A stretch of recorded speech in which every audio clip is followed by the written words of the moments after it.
बताओ। प्रमाद ज़्यादा हो जाए शरीर में या मन से, और साधना में मन न लगे साधना करने की तरफ, वो मन में एक विचार उत्पन्न हो कि साधना करने जाना है, साधना करना है, लेकिन फिर उस ओर बढ़ ना पाए, तो उसके लिए क्या करना चाहिए? प्रमाद का तात्पर्य क्या है? प्रमाद, अब जैसे हम तो, एक तो स्वाभाविक प्रमाद भी होता है आदमी का, दैनिक जीवन में जो जी रहे सब कर रहे हैं, वो सबसे भी प्रमाद आता है।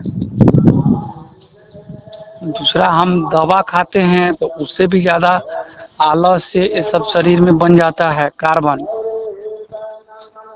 प्रमाद का मतलब होता है मन का जी। अपने उद्देश्यों के प्रति सचेष्ट न होना। जी। ठीक है। जी। हमने जो उद्देश्य मन में निश्चित किया है जी। जी। उसके लिए प्रयत्नशील न होना। ठीक है। जी। उसी का नाम है प्रमाद। जी। वैसा क्यों होता है? ये हाँ। किसी भी क्षेत्र में हो सकता है, जागतिक उद्देश्य को लेकर के भी हो सकता है, जी। आध्यात्मिक उद्देश्य को लेकर के भी जी। हो हाँ। सकता है। हाँ। कोई व्यक्ति चाह रहा है कि हम अच्छा क्रिकेटर बने, जी। लेकिन खेलने की ओर प्रेरित नहीं हो पा रहा है, चाह तो रहा है लेकिन कर नहीं पा रहा है। कोई चाह रहा है मैं अच्छा संगीतकार हो जाऊं, लेकिन संगीत अभ्यास करने की उसकी रुचि नहीं हो रही है। ठीक है। जी। जी। चाह रहा है कि हम क्या तो हम तो अल्लाह रखा बन जाए तबला में, जी। हाँ?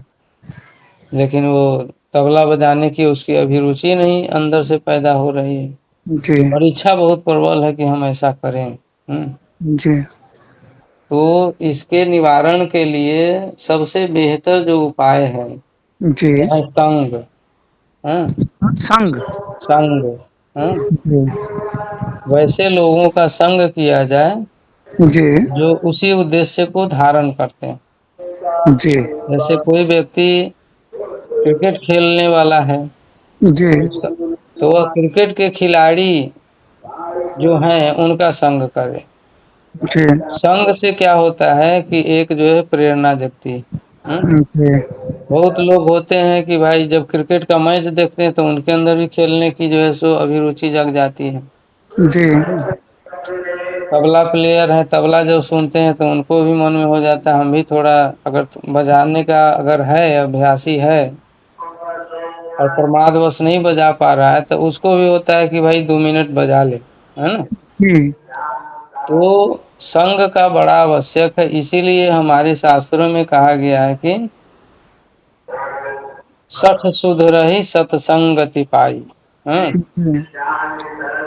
सठ भी जो है वो जी। संगत पा करके सुधर जाते हैं। जी। हाँ? तो यह जो प्रमाद है इसको हटाने का सबसे आसान उपाय है कि हम आध्यात्मिक व्यक्तियों का संगत करें। अच्छा, अध्यात्म में भी वैसे व्यक्ति का संगत ना करें जो खुद प्रमादी है, जी। जो बातें खूब गोल गोल करती हों जी। लेकिन क्रिया रूप में कोई साधन नहीं है उसके पास। जी। जी। हाँ, यानी कि वह जो है सो खुद साधना नहीं करता है। जी। हाँ?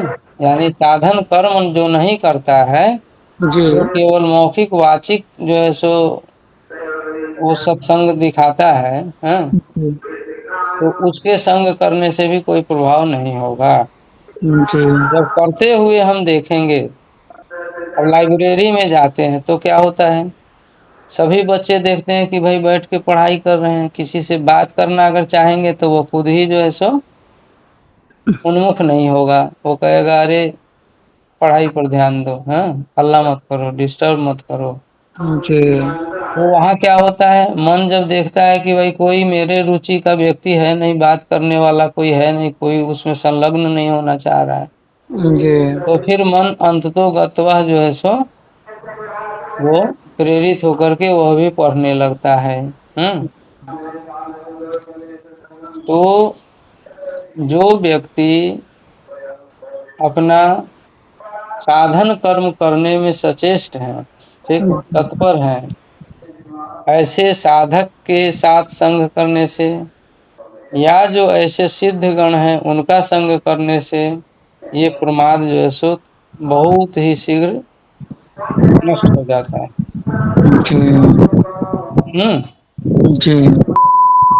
अब ये तो हुआ कि प्रमाद आ जाए तो क्या करना चाहिए। अब प्रमाद आता क्यों है? प्रमाद आने के पीछे जो है हमारा जो है आहार, आहार जो हम ग्रहण करते हैं वह 3 प्रकार का है, सात्विक, राजसी, तामसिक। जी। जी। तो जो तामसिक आहार जो जब हम ग्रहण करते हैं तो जी। तमोगुण की प्रकृति ही है कि व्यक्ति को जड़त्व की ओर ले जाता है, यानी वह आलस्य में उसको डाल देगा। जी। तो तमोगुणी आहार से बचना चाहिए साधक को। जी। सतोगुणी अथवा रजोगुणी आहार ही लेना चाहिए। जी। हाँ, रजोगुण का अगर उसके पास अधिकता होगी तो वो क्रियाशील होगा, क्योंकि रजोगुण का कार्य क्रियाशील करना है। तो रजोगुणी आहार कौन कौन है? क्या मतलब क्या है रजोगुणी आहार? रजोगुणी आहार और सतोगुणी आहार, ठीक है ना। जी। सतो रजो मिश्रित आहार और रजो तमो मिश्रित आहार है। जी। ये आहार के जो है सो कुल 5 भेद हो जाते हैं। जी। एक तो हो गया कि पूर्णतः तमोगुणी आहार। तमोगुणी आहार में कौन कौन होता है, तो आहार पे मेरा वीडियो है बना हुआ, अच्छा। तो जी। आप देख सकते हैं। जी। और संक्षेप में यूँ कहा जाए कि जो बासी भोजन है, जी। जो 3 प्रहर का बीता हुआ, यानी कि 3 घंटे, जी। 3 घंटे का बना हुआ जो भोजन है, जी। वह भोजन जूठा भोजन है, किसी का जूठा हुआ है। जैसे घर परिवार में बहुत होता है, माताएं बहनें ये सब, बच्चे खा लिए, जूठा छोड़ दिए, उसको अंत में बैठ के खा जाती है ना। जी। जूठा भोजन भी तामसिक है। हाँ, जी। जो मदिरा, मांस, हाँ, अभक्ष्य इत्यादि चीजें हैं वो सब जो है सो तामसिक हैं। लहसुन, प्याज इत्यादि जो है उसको भी तामसिक श्रेणी में रखा गया है। जी। हाँ, जी। तो यह सब जो आहार है ये तामसिक है। हाँ, राजसी आहार में क्या होता है, जैसे कि दुग्ध पदार्थ से बना हुआ मिठाई इत्यादि पकवान, हाँ, जी। ये सब जो है ये राजसी आहार में आते हैं। हाँ, जी। जो बलि चढ़ाया हुआ जो मांस है, हाँ, वह मांस जो है ऐसे तो वो प्रसाद रूप है। हाँ, जी। लेकिन किस देवी देवता को चढ़ाया गया है ये भी है। हाँ, मान जी। लिया जाए कि कोई ग्राम देवता है, कोई स्थान देवता है, हाँ, जी। कोई कुल देवता है, उसको चढ़ाया गया है, तो वह सब बहुधा जो है वो रजोगुनी के अंतर्गत आता है। है तो वो प्रसाद, लेकिन वो रजोगुनी के अंतर्गत आता है। हाँ, लेकिन जो खीर है, जी। चावल, दुग्ध, मिश्र और ये मिश्री इत्यादि से बना हुआ जो हमारा है खीर, ये जी। सात्विक है। दही सात्विक है, दूध सात्विक है, फल सात्विक है। जो चावल है वो सात्विक है ना। जी। चावल में जो साठी का चावल है वो और ज्यादा सात्विक है ना। चावल में जो कोदो का चावल है, कोदो बोलते हैं ना अपने यहाँ, जी। या अपने यहाँ एक वो भदिया बोलते हैं, भदिया भजिया, हाँ। ना, वो भी चावल होता है। तो वो भी चावल जो है वो सात्विक नहीं है। दाल है तो दाल में जो है सो मसूर का दाल सात्विक नहीं है। जी। गाजर सात्विक नहीं है, मूली सात्विक नहीं है, अच्छा, मूली सात्विक, बैगन मूली नहीं बैगन खाना चाहिए। बैगन सात्विक नहीं है। कहीं कहीं बैगनी कलर के बैगन तो किसी किसी संप्रदाय में जी। उसको स्वीकार किया गया है, लेकिन सफेद बैगन जो है वो तो बिल्कुल ग्राह्य नहीं है। हाँ? ओ। उसके बाद मशरूम, मशरूम जो है सो सात्विक नहीं है, मशरूम वर्ज्य है हमारे यहाँ। ओ। मिठाई में जो गोंद की मिठाई होती है, गोंद से बनी हुई मिठाई, हाँ, जी। वह जो है सो सात्विक नहीं है, वो तामसिक है। हाँ? जी। भैंस का दूध जो है वो तामसिक है। हाँ? गाय का दूध सात्विक है। जी। हाँ? तो इस प्रकार से ये सात्विक राशि का जो है सो परिभाषा है।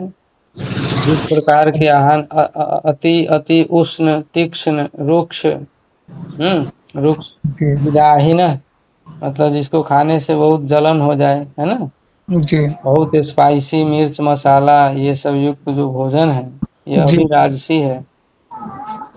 बहुत खट्टा, बहुत अम्लीय, बहुत लवणीय माने बहुत नमक, जी। हाँ, इस तरह का गत रसम, जिसका रस चला गया हो, है ना, जी।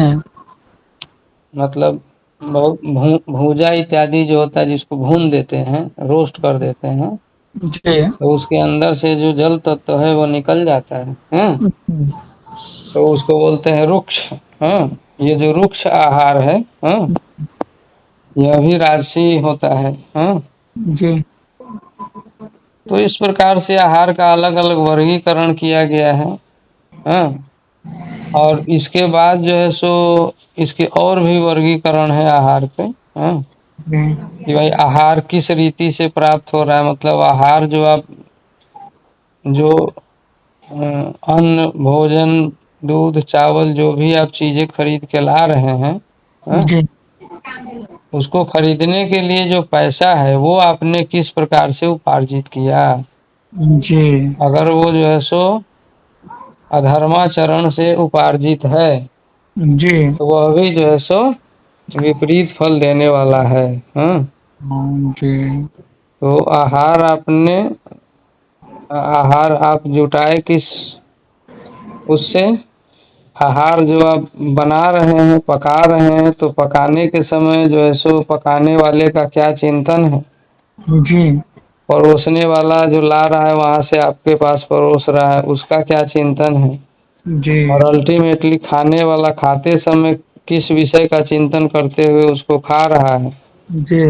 ये सब का सूक्ष्म प्रभाव जो है मनुष्य के मन मस्तिष्क पे पड़ता है, जी। और अल्टीमेटली यही जो है सो उसके प्रमादी मन का कारण बनता है। जी। हाँ? अनायास कुछ नहीं हो रहा है। हाँ? जी। यह हमारा जो आहार विहार है, जी। युक्ताहार विहारस्य युक्त चेष्टस्य कर्मसु, योगी को कहा गया है कि भगवान ने उपदेश किया कि युक्त आहार और युक्त विहार, यानी प्रॉपर ईटिंग एंड प्रॉपर विहार। विहार का मतलब क्या होता है? भ्रमण। हाँ, कि आप कहाँ जा रहे हैं। हाँ? किस स्थान पर आप जा रहे हैं। जी। मान लीजिए कोई वेश्यालय की ओर जा रहा है, कोई मदिरालय की ओर जा रहा है, कोई सिनेमा हॉल में जा रहा है, कोई जुए के अड्डे पे जा रहा है ना। जी। तो ये इन जगहों पर जो विहार करेगा तो उसके अंदर कहाँ से आध्यात्मिकता आएगी। जी। तो आहार भी युक्त होना चाहिए, और विहार, विहार का मतलब एक्टिविटीज। जी। हाँ, उसमें संग भी है कि कैसे लोगों का आप संग कर रहे हैं। हाँ, वो विहार में आता है। तो ये सब मिल करके कलेक्टिव रूप से, यानी समेकित रूप से मन के जो है सो जड़ता को पैदा करता है, मन में जड़ता को। हाँ, या मन के भावना को उदात्त बनाता है, मन को क्रियाशील करता है। ये सारी बातें।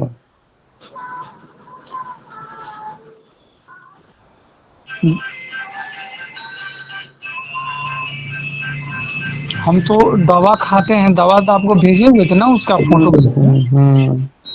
तो उससे भी तो प्रमाण बनता होगा।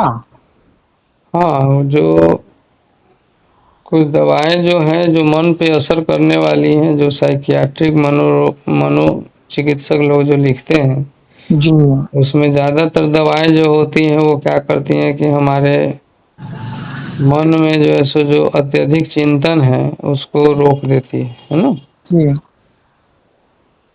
क्योंकि मन के अत्यधिक चिंतनशील होने के कारण जी मन जो है एक प्रकार से अनरेस्ट स्थिति में रहता है जी और उससे उसको प्रॉपर नींद नहीं आती है। प्रॉपर नींद नहीं आती है तो फिर अगले दिन के लिए उसका मन जो है सो फिर उतना क्या बोलेंगे, हल्का नहीं होता है ना।